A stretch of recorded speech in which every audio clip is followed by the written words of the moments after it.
Hi అండి, అందరికీ నమస్తే. నేను మీ సునీల్ మద్దాల. ఏంటంటే ఎవరిదైనా ఒకటేనండి. ఎలా అంటే గౌరవం అనేది ఇచ్చిపుచ్చుకోవడంలో ఉంటుంది. ఒకళ్ళు మాటలు ఎందుకు మాట్లాడతారో తెలియదు, నోరు జారి అదుపు తప్పి మాట్లాడుతూ ఉంటారు. అలా అదుపు తప్పి మాట్లాడిన వాళ్ళందరి కోసం ఆల్రెడీ కేసులు అవి ఇవి అని మాట్లాడుతున్నారు. కాకపోతే అలా మాట్లాడే ముందు ఆలోచించి మాట్లాడాలా. ఎవరైనా సరే ఉన్నతి పదవిలో ఉంటే అలా మాట్లాడటం ఏంటి, తక్కువగా ఉన్నప్పుడు ఒకలా మాట్లాడడం, ఇలా కాకుండా మాట ఎవరి నోట్ల నుంచి వచ్చినా పొదుపుగా అదుపుగా ఉండాలి అనేది నా సిద్ధాంతం.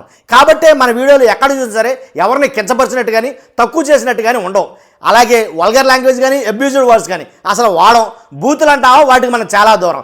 కాకపోతే ఇప్పుడు కూటమి ప్రభుత్వంలో అసెంబ్లీలో తిడుతూ మరీ హాస్యాన్ని పొందుతున్న కొంతమంది ఎమ్మెల్యేలు కావచ్చు, అలాగే మంత్రులు కావచ్చు, చాలామంది కూడా.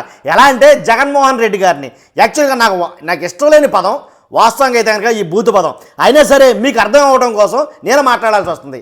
జగన్మోహన్ రెడ్డి గారిని ఫ్రెండు కాదు, నా బొచ్చు కాదు, ఇలా మాట్లాడడం ఎలాంటి అవసరమా అండి? ఒక మాజీ సీఎం అని అదే మిమ్మల్ని అంటే కనుక తాడుతూ పొడుచుకొచ్చింది కదా. అవే మాటలు మిమ్మల్ని అన్నప్పుడు చాలా బాధ కలిగింది కదా. మరి ఎవరికైనా ఒకటే కదా ఆ మాటలు. ఏంటి, ఎవడు బాబు సొమ్మని, నీ బాబు సొమ్మని అని వాళ్ళు అన్నప్పుడు మనకు బాధ కలిగింది కదా. కాబట్టి వాళ్ళంటే మనకే వాళ్ళకి బాధ కలుగుతుందిగా. ఎవరైనా సరే పార్టీలకు అతీతంగా మనం ఈ మాటలు చెప్తున్నాం. జనసేన కావచ్చు, వైసీపీ కావచ్చు, టీడీపీ కావచ్చు, ఎవరైనా సరే ఒక హోదాలో ఉన్నప్పుడు, ఒక పదవిలో ఉన్నప్పుడు పదవికి తగ్గ హోదా, పదవికి తగ్గ వన్నీ తెచ్చే మాటలే మాట్లాడాలి తప్ప పదవిలో ఉన్నప్పుడు పృథ్వీ దాటిపోతుంది మాట. అలాంటి మాటలు పొదుపుగా అదుపుగా మాట్లాడుకోవడం చాలా ఇంపార్టెంట్. ఇప్పుడు జగన్మోహన్ రెడ్డి గారిని అన్నారనో లేకపోతే జగన్మోహన్ రెడ్డి గారిని తిట్టారనో నేను వెనకేసుకొచ్చి ఒకళ్ళు తప్పించుకునే మాట్లాడడంలా అదే మాట అవే మంత్రులు అవసరమైతే వైసీపీ ఎమ్మెల్యేలు కానీ వైసీపీ మంత్రులు కానీ చంద్రబాబు నాయుడు గారిని తిట్టినా ఇలాగే మాట్లాడాను నేను. చంద్రబాబు నాయుడు గారిని తిట్టినా లేదా టీడీపీ నాయకులు తిట్టినా ఇలాగే మాట్లాడాను. ఇప్పుడు వైసీపీ వాళ్ళు తిట్టినా ఇలాగే మాట్లాడతాను. కాబట్టి పార్టీ ఏదైనా కానీ మన సిద్ధాంతం ఒకటే.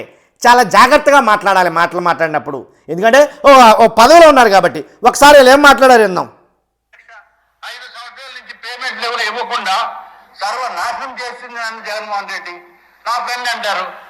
ఫ్రెండ్ లేదు, బొచ్చు లేదు అధ్యక్ష, sorry for using this word, but definitely friend లేదు, బొచ్చు లేదు. విష్ణుకుమార్ రాజు గారు మాట్లాడేది ఆ వాయిస్ మీకు అర్థమయ్యే ఉంటుంది. ఒకసారి మళ్ళీ వినిపిస్తాను చూడండి ఒకసారి. 5 సంవత్సరాల నుంచి పేమెంట్లు ఎవరు ఇవ్వకుండా సర్వనాశనం చేస్తుంది అని జగన్మోహన్ రెడ్డి నా ఫ్రెండ్ అంటారు. ఫ్రెండ్ లేదు, బొచ్చు లేదు అధ్యక్ష, sorry for using this word, friend లేదు, డెఫినెట్ గా వాళ్ళకి భాష అప్పుడప్పుడు మిమ్మల్ని నేర్చుకున్నాను అప్పుడప్పుడు వచ్చి. వాడుక భాష. సారీ అండి, సారీ అండి, సారీ అంటే సరిపోద్దండి. రెండో లేదు, బొచ్చు లేదు ఏంటి ఆ వాడు ఏంటది సరిపోద్దండి. అలా అంటే పైగాను విష్ణుకుమార్ ఈయన ఏం మాట్లాడుతున్నారంటే మీ నుంచి నేర్చుకున్నదే అని అధ్యక్ష పదవిలో ఉన్న వ్యక్తిని, ఒక శాసనసభాధిపతిని, ఒక అసెంబ్లీ నడిపించే చైర్మన్ని ఇలాగా మీ నుంచే నేర్చుకున్నాం మేము, ఈ పదాలు ఈ బూతులు మీ నుంచే నేర్చుకున్నాం అని మాట్లాడుతున్నారండి ఈయన. 5 సంవత్సరాల నుంచి పేమెంట్లు ఎవరు ఇవ్వకుండా సర్వనాశనం చేస్తుంది అని జగన్మోహన్ రెడ్డి నా ఫ్రెండ్ అంటారు. ఫ్రెండ్ లేదు, బొచ్చు లేదు అధ్యక్ష, sorry for using this word, but definite గా వాళ్ళకి భాష అప్పుడప్పుడు మిమ్మల్ని నేర్చుకున్నాను అప్పుడప్పుడు వచ్చి. ఆయన మాట్లాడుతూ ఉంటే అధ్యక్షులు వారు నవ్వుతున్నారు. అలాగే ఎదురుగా కూర్చున్న చంద్రబాబు నాయుడు గారు కూడా చాలా చాలా చక్కగా నవ్వుతున్నారండి, చక్కగా నిజంగాను. కాబట్టి ఇలాంటి పదాలు మాట్లాడినప్పుడు సీరియస్ కావాలి కదండి. ఎవరు మాట్లాడినా సరే సోషల్ యాక్టివిస్టులు కానీ, అలాగే యూట్యూబర్స్ కానీ, అలాగే మీమ్స్ చేసేవాళ్ళు కానీ, అలాగే ఏదైతే ఎఫ్బీలో, ట్విట్టర్లో, ఎక్స్లో ఎక్కడ మాట్లాడినా ఇలాంటి పదాలు అప్పుడు ఆదిలోంచే వాటిని తుంచేయాలి. అది నా అభిప్రాయం. I'm sorry, I'm withdrawing my word. I'm extremely sorry, sir. సభ్యులందరికీ కూడా my apologies. ఎన్నిసార్లు చెప్తారు sorry? My apologies for using that word. ఎందుకు సారీ చెప్పడం ఎందుకు? మీరు అంటే అన్నారు, నన్ను ఇన్వాల్వ్ చేయడం అన్యాయం. త్రిపుల్-ఆర్ రఘురామకృష్ణరాజు గారు మీరు అంటే అన్నారు, అన్నా పర్వాలేదు, కానీ నన్ను ఎందుకు ఇన్వాల్వ్ చేస్తున్నారు అని అయితే కనుక ఆయన మాట్లాడుతున్నాడు.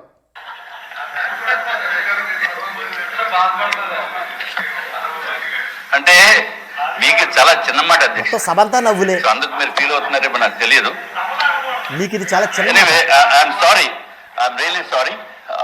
ఎందుకంటే రఘురామకృష్ణరాజు గారికి ఇది చిన్న మాట అంట, చాలా చిన్న మాట మీకు ఇది, మీరు మహా దారుణంగా బూతులు తిడతారు కదా, మీకు ఇది చిన్న మాటే, అందు గురించి మీరేం ఫీల్ అవుతున్నట్టున్నారో దాని గురించి అయితే మీరేం ఫీల్ అవ్వద్దు అని నా వ్యంగ్యంగా మాట్లాడుతున్నారు.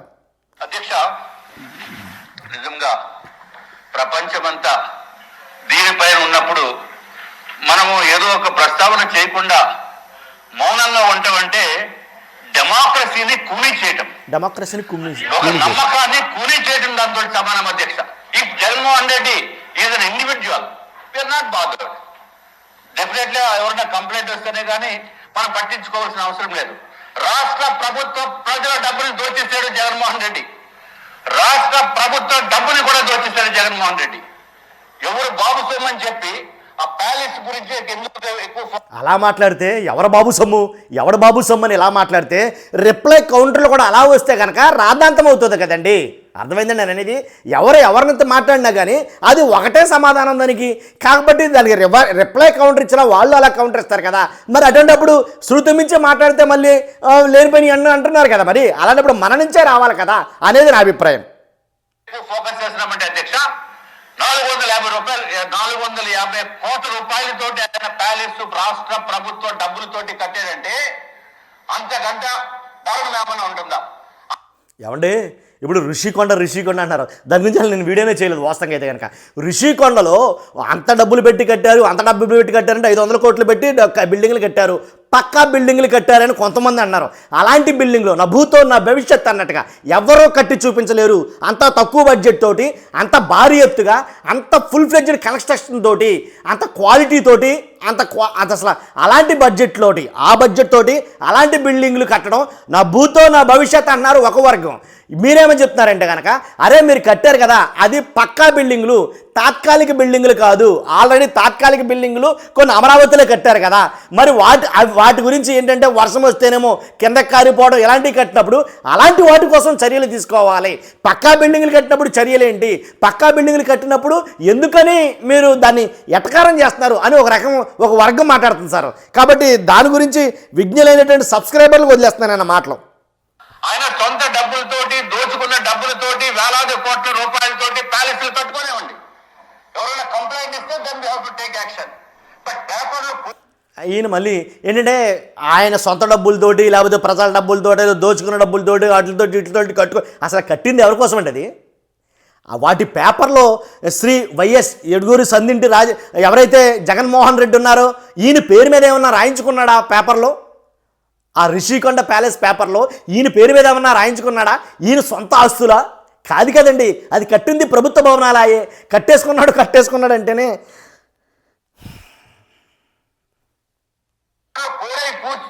ప్రతి పేపరు, ఇంగ్లీష్ పేపరు, ఈనాడు, ఆంధ్రజ్యోతి కూడా, టైమ్స్ ఆఫ్ ఇండియా, ఇన్ని జరుగుతున్నప్పటికీ కూడా మౌనంగా ఉండటం అనేది నాకు కరెక్ట్ అధ్యక్ష. డెఫినెట్ గా రాష్ట్ర ప్రభుత్వానికి కూడా బాధ్యత ఉంది.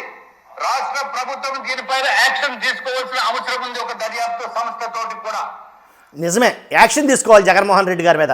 నేను దీనికి ఐ అగ్రి విత్ యూ. ఎందుకంటే ఖచ్చితంగా యాక్షన్ తీసుకోవాలి. ఎందుకు కట్టాలి అసలు అలాంటి పక్కా బిల్డింగ్లు? ఎవరు కట్టమన్నాడు అసలు అలాంటి పక్కా బిల్డింగ్లు? ఏదో తాత్కాలిక బిల్డింగ్లు కట్టేయచ్చు కదా, మళ్ళీ నెక్స్ట్ గవర్నమెంట్ వచ్చినప్పుడు వాళ్ళు కట్టుకుంటారు. తాత్కాలిక బిల్డింగ్లు అంటే 50 కోట్లు కట్టి 150 కోట్లు 200 కోట్లు రాసుకోవచ్చు కదా, తీసుకోవచ్చు కదా. అలాంటి పక్కా బిల్డింగ్లు ఎవరు కట్టమన్నాడో? అసలు ఎక్కడా లేని బిల్డింగులు, తక్కువ మొత్తంలోని ఎక్కువ బిల్డింగులు ఎవరు కట్టమన్నాడో? కాబట్టి ఎక్కువ మొత్తం తినేసి తక్కువ మొత్తంలో బిల్డింగ్లు కట్టచ్చు కదా. కాబట్టి పర్మనెంట్ బిల్డింగ్లు ఎవరు కట్టమన్నాడో?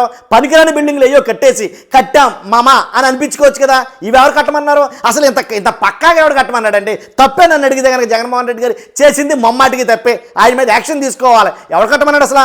500 కోట్ల రూపాయలు ఖర్చు పెట్టి నా భూతో నా భవిష్యత్ అన్నట్టుగా ఎప్పుడు ఎక్కడ ఆంధ్రప్రదేశ్ ఎంటైర్ 2 తెలుగు రాష్ట్రాల్లో ఎవరు కట్టని విధంగా అలాంటి బిల్డింగులు ఎవరు కట్టమన్నాడు అసలు? ఎవరు కట్టమన్నారు? కట్టమన్నప్పుడు వద్దు కదా మనకు అలాంటి అవసరంలా.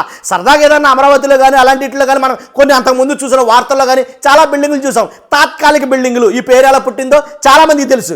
కాబట్టి అలాంటి తాత్కాలిక బిల్డింగులు కట్టుంటే కనుక చాలా హ్యాపీ, నిజంగాను సెల్యూట్ చేయొచ్చు. అప్పుడు ఎందుకని తాత్కాలిక బిల్డింగులు ఎక్కడెక్కడ తీసుకుని సంకలు పెట్టుకుని మడతట్టి వెళ్ళిపోవచ్చాయి.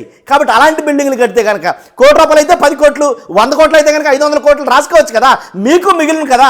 మరి ఇంత తలకాలేని పని ఎలా చేశాడంటే జగన్మోహన్ రెడ్డి గారు నాకు అర్థం కావట్లా. మీకేమైనా అర్థం అయితే ఖచ్చితంగా కామెంట్ చేయండి ఈ అంశం మీద. మర్చిపోదు, కొత్త వాళ్ళైతే మన ఛానల్ చూస్తే పక్కగా సబ్స్క్రైబ్ సబ్స్క్రైబ్ చేయండి. ఇంకో మాట ఏంటంటే కనుక పార్టీలకు అతీతంగా మన వీడియోలు ఉంటాయి కాబట్టి సబ్స్క్రైబ్ చేయండి. ఫస్ట్ లైక్ చేయండి, నా మోటివేషన్ ఉంటుంది, చాలామందికి ఇన్ఫర్మేషన్ చేరుతుంది. Thank you very much.